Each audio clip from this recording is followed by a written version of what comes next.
अगर गांठ बांध लिए बातें तो सफल होने से कोई नहीं रोक सकता। आचार्य चाणक्य के द्वारा लिखे गए नीति शास्त्र में जीवन, धन, रिश्ते, कार्य क्षेत्र आदि के विषय में बहुत ही महत्वपूर्ण सुझाव दिए गए हैं। यदि इन सुझावों का अनुसरण अपने जीवन में कर लिया जाए तो बहुत ही समस्याओं से बचने के साथ ही जीवन को सुखमय बनाया जा सकता है। आचार्य चाणक्य की नीतियाँ मनुष्य को जीवन में आगे बढ़ने के लिए प्रेरित करती है। आचार्य चाणक्य ने नीति शास्त्र में सफलता पाने के विषय में भी अपने विचार साझा किए हैं, जो व्यक्ति के आगे बढ़ने और सफलता प्राप्त करने में सहायक सिद्ध हो सकते हैं। यदि जीवन में सफलता प्राप्त करनी है तो इन बातों को गांठ बांध लेना चाहिए और अपने जीवन में अनुसरण करना चाहिए। पूरी ईमानदारी के साथ करे परिश्रम। आचार्य चाणक्य कहते हैं कि सफलता पाने के लिए सबसे आवश्यक होता है परिश्रम। मनुष्य को अपना लक्ष्य प्राप्त करने के लिए पूरी ईमानदारी के साथ मेहनत करनी चाहिए। जो व्यक्ति मेहनत से जी नहीं चुराता है वह अपने जीवन में सफलता अवश्य हासिल करता है। कहा भी गया है कि मेहनत ही सफलता की कुंजी है।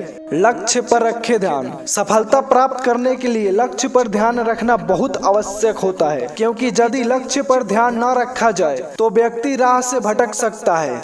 यदि लक्ष्य पर दृष्टि रखी जाए तो आप एकाग्र होकर परिश्रम कर सकते हैं। लक्ष्य पर ध्यान रखेंगे तब भी सही दिशा में मेहनत और प्रयास कर पाएंगे और अपने लक्ष्य को भेद पाएंगे। दूसरों की गलतियों से सीखे। आचार्य चाणक्य कहते हैं कि व्यक्ति को दूसरों की गलतियों से सीखना चाहिए, क्योंकि अपनी गलतियों से सीखने में जीवन गुजर जाता है। कहने का तात्पर्य यह है कि समय बहुत बहुमूल्य होता है, इसलिए दूसरे व्यक्तियों की गलतियों से सीख लेते हुए आगे बढ़ना चाहिए और अपने जीवन में उन गलतियों को नहीं दोहराना चाहिए। खुद पर रखे विश्वास। किसी भी क्षेत्र में सफलता प्राप्त करने के लिए खुद पर विश्वास रखना सबसे आवश्यक हो जाता है। कई बार परेशानियां आने पर व्यक्ति घबरा जाता है, लेकिन ऐसी स्थिति में अपना आत्मविश्वास बनाए रखे और पूरी ऊर्जा के साथ फिर से आगे बढ़े। जो व्यक्ति हार नहीं मानता और खुद पर विश्वास रखता है वह सफलता अवश्य हासिल करता है। तो दोस्तों, ये थी आचार्य चाणक्य के कुछ अनमोल बातें जो मैंने आपके साथ शेयर किया।